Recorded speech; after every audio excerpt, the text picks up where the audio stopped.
Wasn't this nice? The perfect end to a perfect trip. If someone had told me 6 months ago this was where my life was headed, I'd have ordered a double of whatever they were drinking, drunk it, then blown my head off. Fazia. Quebra as pernas! Fogo!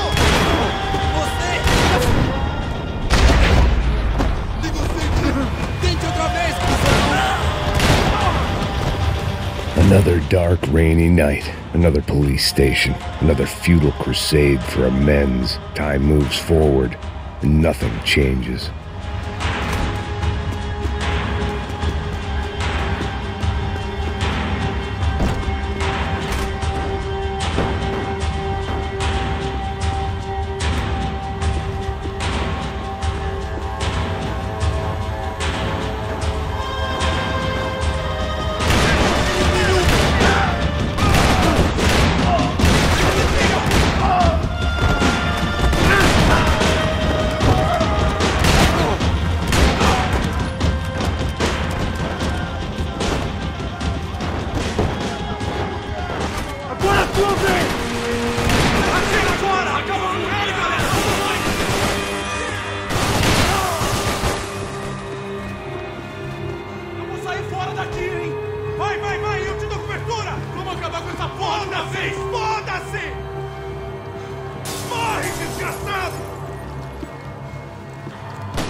Police food, the same crap the world over. But I could reminisce about the old days later. For now, there was more pressing matters to deal with.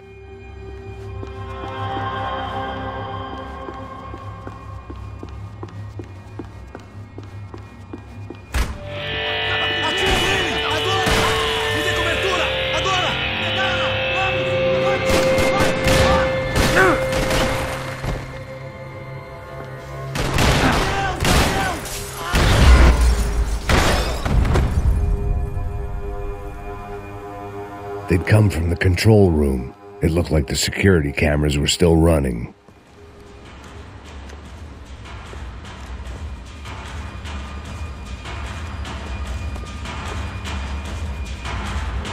It looked like the prisoners were giving them a run for their money. That's what happens when you hand some roided-up halfwit a commando uniform with special on the front and let him ride around his hometown in a tank playing soldiers. Sooner or later, someone's going to decide he's not so special. There were a bunch more in the elevator, tooled up like they were about to roll into Fallujah. And of course, they were headed my way.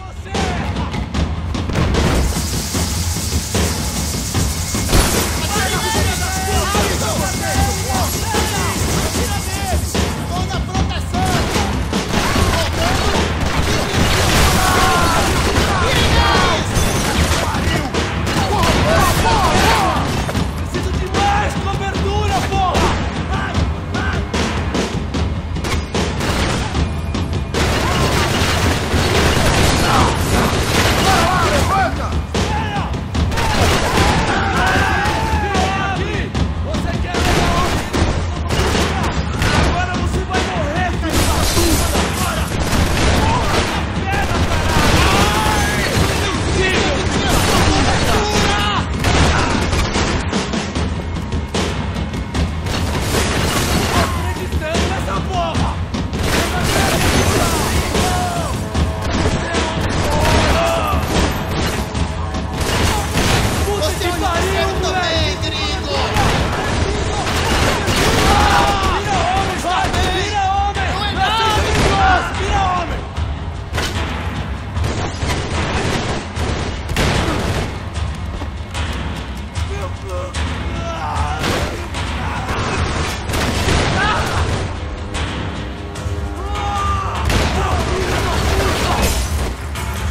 If the heat was rising, that meant I was getting closer to the source. I had to keep moving.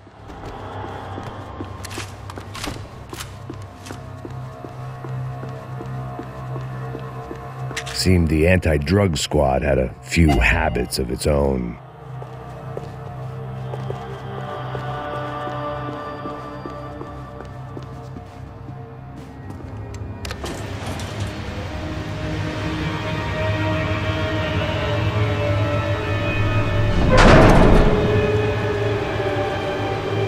If there was one thing I learned since being in Sao Paulo, it was that me and the local elevators were not a good mix.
I'd killed more cops than cholesterol, and still no sign of Becker. It wasn't the first time it dawned on me I should probably have gone over the plan in more detail, but it was too late for that now.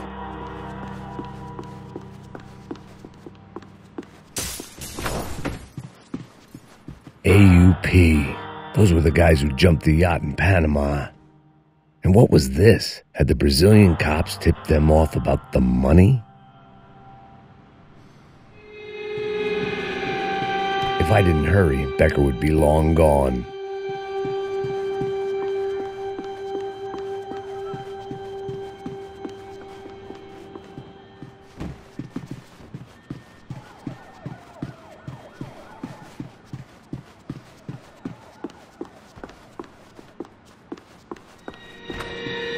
About the only friend I had left in that town. Sao Paulo's own David and Goliath. I'd pinned De Silva as a coward, but he'd risked more than anyone, and he'd never taken a bribe.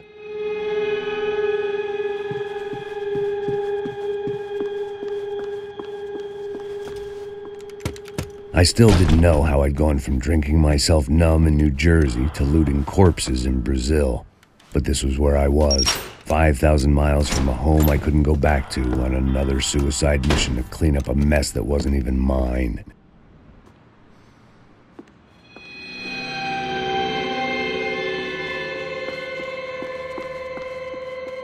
I'd spent my career dozing off in the briefing room. Now wasn't the time.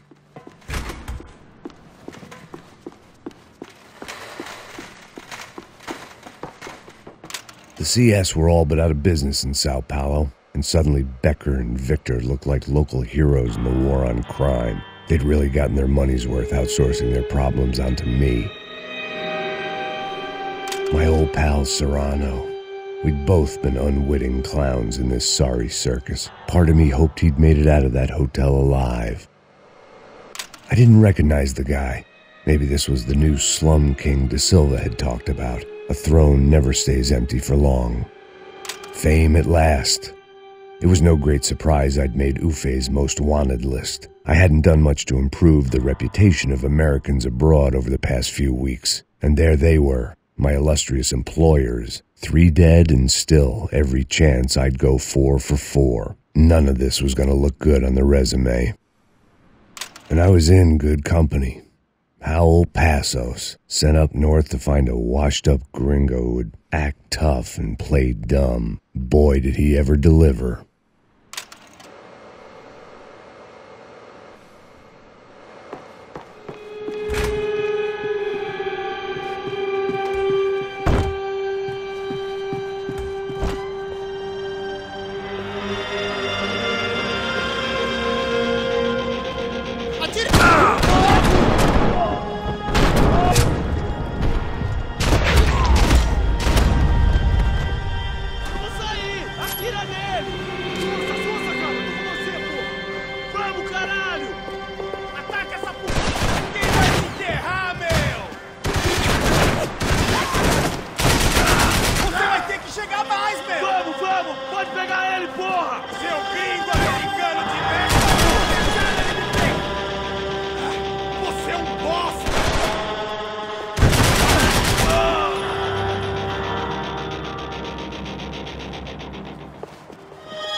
It was starting to feel as if I'd never leave that place. Like one of those nightmares where you keep running and running only to discover you're chasing yourself.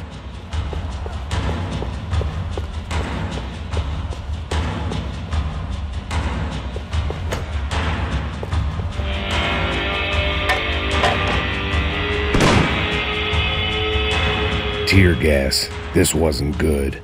I needed to find a way out of that stairwell and fast. The bastards had me locked in.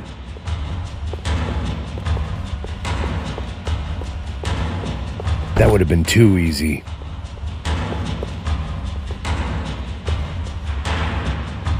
The doors were all locked.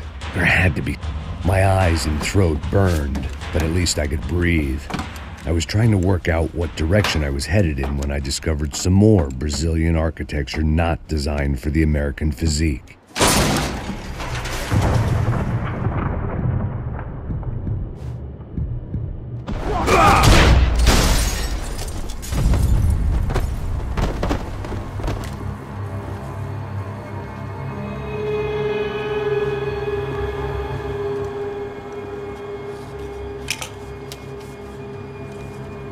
There it was, the tape from the Bronco security system.